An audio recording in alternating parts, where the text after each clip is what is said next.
प्रभु की स्तुति हो। नया दिन की रोशनी के साथ परमेश्वर के अनुग्रह के सिंहासन पर आने के लिए उसने हमें सहायता किया। उसका पवित्र नाम को स्तुति करें। दिव्य वचन में आपका स्वागत है। उत्पत्ति के पुस्तक पहला अध्याय, पहला और दूसरा पदांश। आदि में परमेश्वर ने आकाश और पृथ्वी की सृष्टि की। पृथ्वी बेडौल और सुनसान पड़ी थी। उत्पत्ति के पुस्तक सब वस्तुओं के आरंभ के विषय में कहते हैं। सब कुछ परमेश्वर के द्वारा, परमेश्वर की ओर से, परमेश्वर के लिए उत्पन्न हुआ। प्रभु ने जो कुछ भी बनाया है एक विशेष उद्देश्य के लिए बनाया है। यहाँ पर लिखा है, आदि में परमेश्वर ने आकाश और पृथ्वी की सृष्टि की। पृथ्वी बेडौल और सुनसान पड़ी थी। परमेश्वर सृष्टि करने के बाद एक एक वस्तुओं को देखा और यूं कहा, अच्छा है। अपनी सृष्टि बेडौल और सुनसान पड़ा रहना परमेश्वर पसंद नहीं करता है।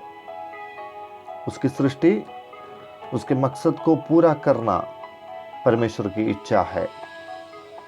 बनाए हुए हर एक वस्तु अपने अपने स्तर में, अपने अपनी क्षमता के अनुसार काम करना सृष्टिकर्ता को प्रसन्न करता है। पृथ्वी सुनसान पड़ी थी, लेकिन कुछ समय के बाद परमेश्वर उसकी स्थिति को बदल दिया। बेडौल रहने वाली अपनी सृष्टि धीरे धीरे रूप लेना शुरू किया।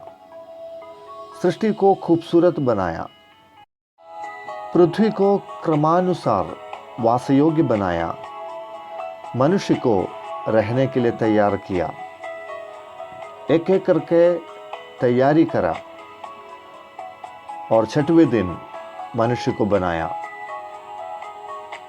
देखिए प्रियो, मनुष्य को बनाकर पृथ्वी का अधिकारी ठहराने से पहले बेडौल और सुनसान हालातों से पृथ्वी को भरपूर और वासयोग्य बनाया है, ताकि ना कोई मनुष्य परंतु वन पशुएं, पशु पक्षियां और समुद्र की जीवित प्राणियां उसमें वास कर सके।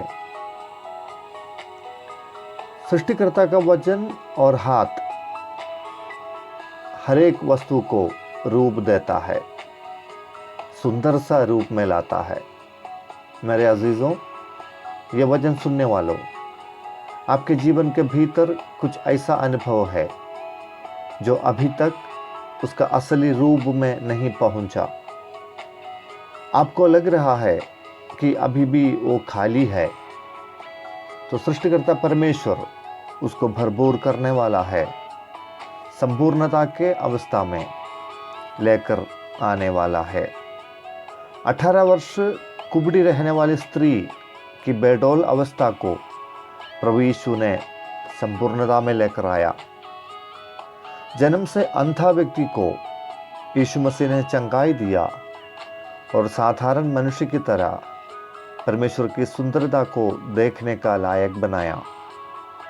लकवे के मारे मरीज की दुख भरी जीवन को प्रभु ने आनंदमय बना दिया है। क्या आपका जीवन अभी तक उसके असली रूप प्राप्त नहीं किया? क्या आप उसके आशीष के योग्य नहीं बना? हमारी अवस्था को वो बदलेगा। एक भरपूरी के अनुभव वो आपको दे रहा है। उसके अनुग्रह को प्राप्त करने के लिए वो हमें योग्य बनाएगा। आपके बिगड़े हुए रूप को वो सुंदर बनाने वाला है, जीवन को खूबसूरती देने वाला है। उनके महिमा में हाथ में अपने जीवन को समर्पित करें। सर्वसामर्थी अनुग्रहकारी पिता, आज के सुंदर दिन के लिए और आशीषमय वचन के लिए धन्यवाद करते हैं। प्रभु जी, बेडौल और सुनसान रहने वाले पृथ्वी को अपने वासयोग्य खूबसूरत बनाया। संपूर्ण बनाया, परिपूर्णता की ओर लेकर आया। हमारे जीवन को भी आप परिपूर्णता की ओर लेकर आइए। इस वचन सुनने वाला प्रत्येक के लिए हम प्रार्थना करते हैं। अगर उनके जीवन में कुछ कमी पेशियां हैं, अभी भी वो इंतज़ार कर रहा है कि वो भरपूरियाँ आए, संपूर्णता में आए, रूप ले, उस विषय के ऊपर सृष्टिकर्ता का हाथ सामर्थ्य के साथ काम करने पाए। नए रूप दीजिए पिता परमेश्वर, नई आशा के साथ हमें ले आइए। प्रार्थना ग्रहण करने के लिए धन्यवाद। प्रभु यीशु मसीह के नाम से दुआ मांगते हैं, आमीन।